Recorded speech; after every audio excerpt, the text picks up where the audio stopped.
Warahmatullahi wabarakatuh anak-anak. Selamat pagi, apa kabar semuanya? Ibu harap anak-anak semuanya dalam keadaan sehat walafiat ya. Oh iya, perkenalkan sebelumnya nama Ibu Rizky Kurniasari, mahasiswi IAIN Pekalongan, Pendidikan Agama Islam, Angkatan 2018. Ibu dari Paisan Utara Kedunguni. Hari ini, Ibu akan mendampingi kalian semua belajar tentang dasarnya dalam ibadah haji dan umroh. Baik anak-anak, meskipun kita tidak bertatap muka secara langsung, kita tetap harus semangat belajar ya. Oke, sebelum kita mulai pelajaran, kita awali dengan membaca doa sebelum belajar ya. Agar kita diberi kemudahan, diridhoi dan diberkahi oleh Allah Subhanahu wa taala. Mari bersama-sama doa sebelum belajar. Nah, sebelum belajar, tepuk semangat dulu yuk. Kemudian, senyum selama 30 detik. Ayo, mulai ya. 1, 2, 3.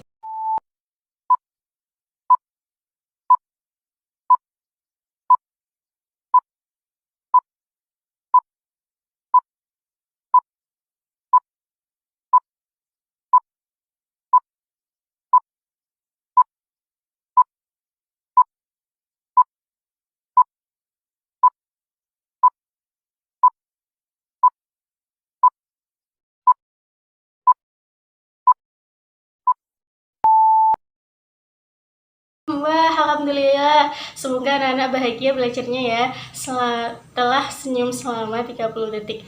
Baik, mari kita mulai belajarnya. Semangat ya. Semangat nggak? You are ready? Wah, anak-anak semangat ya. Oh ya, Ibu lupa. Sebelum Ibu akan menyampaikan beberapa hal harus anak-anak perhatikan, yaitu tujuan pembelajaran. Kenapa sih anak-anak harus belajar tentang haji dan umroh? Ini adalah setelah anak-anak mendengar dan memahami dan menangkap materi yang telah Ibu ajarkan, diharapkan anak dapat menyebutkan, menjelaskan, menentukan, menganalisis ketentuan haji dan umroh. Kemudian anak-anak dapat mengikuti gerakan manasik haji, mempersiapkan manasik haji, dan dapat mempraktikkan manasik haji.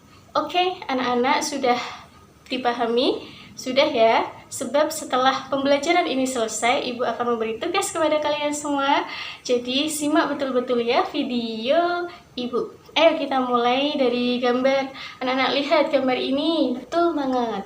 Ini gambar umat muslim yang sedang berhaji atau sedang umroh ya.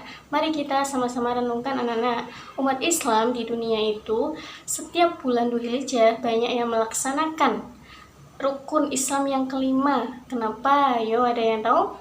Oh iya, ayo masih ingat nggak? Yang ingat rukun Islam kelima itu apa? Yaps, betul. Rukun Islam yang kelima adalah naik haji bila mampu, atau menunaikan ibadah haji apabila mampu. Tahukah anak-anak bahwa ternyata juga menunaikan ibadah haji adalah sesuatu yang amat dirindukan bagi setiap muslim, baik yang belum pernah maupun yang sudah berkali-kali melakukannya loh. Mereka berniat dengan sengaja mengunjungi Ka'bah untuk mengerjakan ibadah yang meliputi wukuf, tawaf, sa'i, tahallul, dan ibadah-ibadah lainnya dengan mengharap ridho Allah Subhanahu wa taala, menunaikan ibadah haji, melaksanakan dengan khusyuk dan ikhlas karena Allah Subhanahu wa taala. Nah, kenapa ayo? Masih belum tahu ya? Ayo, lanjut lihat videonya, tonton lagi ya. Tanggal 8 Dzulhijjah, pagi hari di pemondokan Ihram.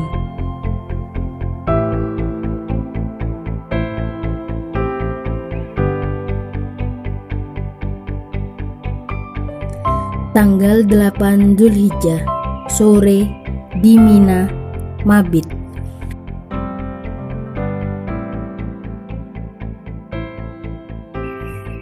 Tanggal 9 Dzulhijjah, wukuf di Arafah.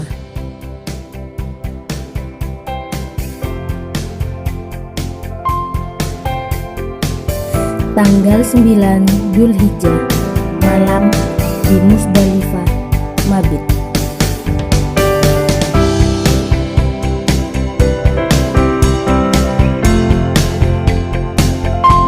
Tanggal 10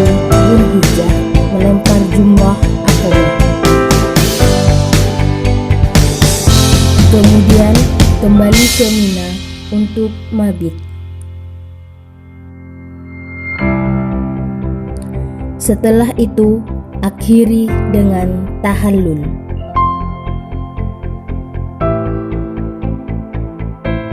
Tanggal 10 Dzulhijjah di Masjidil Haram tawaf ifadah.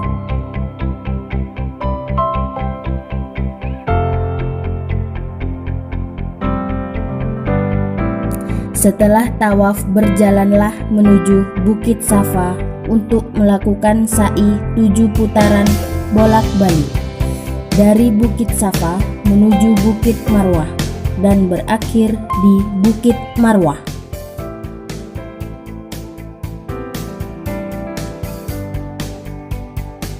Kemudian berangkat menuju Mina untuk mabit.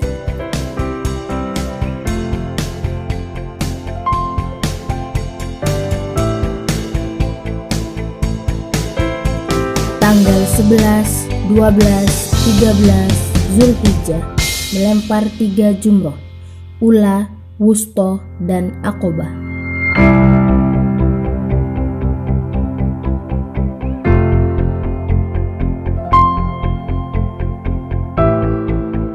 Kemudian kembali ke Mina untuk mabit. Keluar dari Mina menuju Mekah untuk tawaf wada atau tawaf perpisahan sebelum kembali ke tanah air. Labbaik Allahumma labbaik, labbaik la syarika laka labbaik, innal hamda wan ni'mata laka wal mulk la syarika lak. Labbaik Allahumma labbaik, labbaik la syarika laka labbaik, innal hamda wan ni'mata laka wal mulk la syarika lak. Wah, bagaimana nak? Videonya bagus nggak tadi? Setelah melihat video tadi, apa yang sudah anak-anak ketahui? Coba jawab pertanyaan ibu nih. Apa pengertian haji? Apa sih itu haji? Ada 2 pengertian haji. Yang pertama itu secara bahasa. Haji berasal dari bahasa Arab yaitu haja, yang artinya menyengajakan sesuatu. Yang kedua itu istilah. Haji adalah sengaja mengunjungi Ka'bah atau Baitullah untuk melakukan beberapa amal ibadah dengan syarat-syarat yang telah ditentukan. Ibadah haji ini hukumnya wajib bagi yang mampu, sebagaimana firman Allah dalam surat Ali Imran ayat 97. Mari yuk kita bersama-sama membacanya. Bismillahirrahmanirrahim. فيه آيات بينات مقام إبراهيم ومن دخله كان آمنا ولله على الناس حج البيت من استطاع إليه سبيلا ومن كفر فإن الله غني عن العالمين. Setelah pengertian dan hukum, ada syarat wajib bagi calon jamaah haji yang harus dipenuhi antara lainnya. Yang pertama, Islam. Haji tidak wajib bagi orang yang non-muslim. 2. Balik. Anak kecil belum memiliki kewajiban melakukan ibadah haji. 3. Berakal sehat. Tentu, sebab orang yang tidak waras atau gila tidak wajib melaksanakan haji ya. Merdeka. Haji juga tidak wajib bagi hamba saya, sebab haji adalah paling lama dan memerlukan perjalanan yang jauh. 5. Mampu. Adanya sanggup baik fisik, materi, keamanan dalam melaksanakan ibadah haji. Kemudian ada rukun haji. Agar haji yang kita laksanakan menjadi syah, maka kita harus menjalankan rukun haji ini. Rukun haji adalah serangkaian kegiatannya. Apabila salah satunya tidak dikerjakan, hajinya tidak sah dan tidak boleh digantikan dengan dam. Ya, rukun haji ada ihram disertai dengan niat ikhlas karena Allah Subhanahu wa taala. ya. 2, ada wukuf, yaitu hadir di padang Arafah pada waktu yang telah ditentukan, yaitu mulainya dari tergelincirnya matahari waktu zuhur tanggal 9 Dzulhijjah dan terbitnya fajar tanggal 10. Dan yang ketiga ada tawaf mengelilingi Ka'bah sebanyak 7 kali, mulai dari Hajar Aswad dan berakhir di Hajar Aswad pula, dan Ka'bah berada di sebelah kiri orang bertawaf atau berlawanan dari arah jarum jam ya. Sa'i adalah berlari-lari kecil dari Bukit Sofa ke Bukit Marwah. Tahallul adalah mencukur sekurang-kurangnya 3 helai rambut. Tertib dan melakukan yang lebih dulu ya dilakukan lebih dulu. Kemudian atau wajib umrah ini adalah serangkaian kegiatan yang harus dikerjakan. Apabila ada salah satu tidak dikerjakan, hajinya tetap sah dan digantikan dengan membayar dam atau menyembelih hewan. Wajib haji ihram dari mikot, bermalam di Muzdalifah, melontar jumroh, akobah pada hari raya haji, melontar 3 jumroh bermalam di Mina, tawaf wada, tidak melakukan perbuatan yang dilarang atau diharamkan. Nah, setelah wajib haji, ada sunnah haji adalah serangkaian kegiatan yang apabila dilakukan akan mendapat pahala dan apabila tidak dikerjakan tidak mendapat dosa. Adapun sunnah haji adalah sebagai berikut. 1. Membaca talbiyah selama ihram sampai melontar jumroh akobah pada hari raya Idul Adha. 2. Berdoa sesudah membaca talbiyah. 3. Membaca zikir sewaktu tawaf. 4. Sholat 2 rakaat sesudah tawaf masuk ke Ka'bah. Larangan haji bagi laki-laki memakai pakaian yang berjahit, baik jahitan biasa, sulaman dan atau diikatkan kedua ujungnya, menutup kepala kecuali sesuatu hal, maka diperbolehkan akan tetapi harus membayar dam. 2. Bagi perempuan menutup muka dan telapak tangan, apabila mendesak ia boleh menutupnya akan tetapi harus membayar fidyah. 3. Larangan bagi laki-laki dan perempuan itu memakai wangi-wangian bagi yang dipakai pada badan atau pakaian menghilangkan rambut atau bulu badan yang lainnya, termasuk memakai minyak rambut, memotong kuku, mengakadkan nikah, menikah atau menjadi wali nikah, bersetubuh bagi suami istri baru, dan membunuh binatang darat yang liar dan halal dimakan. Denda dam haji. Nah, selanjutnya adalah umroh. Apa itu umroh, anak? Ayo. Ya, betul. Seperti halnya haji, umroh juga mempunyai pengertian 2 ya. Yang pertama secara bahasa dan yang kedua secara istilah. Kalau secara bahasa itu artinya berkunjung. Secara istilah itu umroh itu adalah berkunjung ke Ka'bah dengan melaksanakan tawaf dan sa'i dalam waktu yang ditentukan. Hukum umroh ini fardu ain, sebagaimana Allah Subhanahu wa taala berfirman, "Wa atimul hajja wal umrata lillah." Yang artinya, dan sempurnakanlah ibadah haji dan umroh karena Allah Ta'ala, yaitu terdapat dalam surat Al-Baqarah ayat 196. Nanti anak-anak coba dibaca ya. Nah, kemudian ada syarat wajib umroh, yaitu syarat wajib bagi calon jamaah umroh yang harus dipenuhi. Antara lain apa yo? Seperti halnya haji. Yang pertama adalah Islam. Kalau non muslim tidak di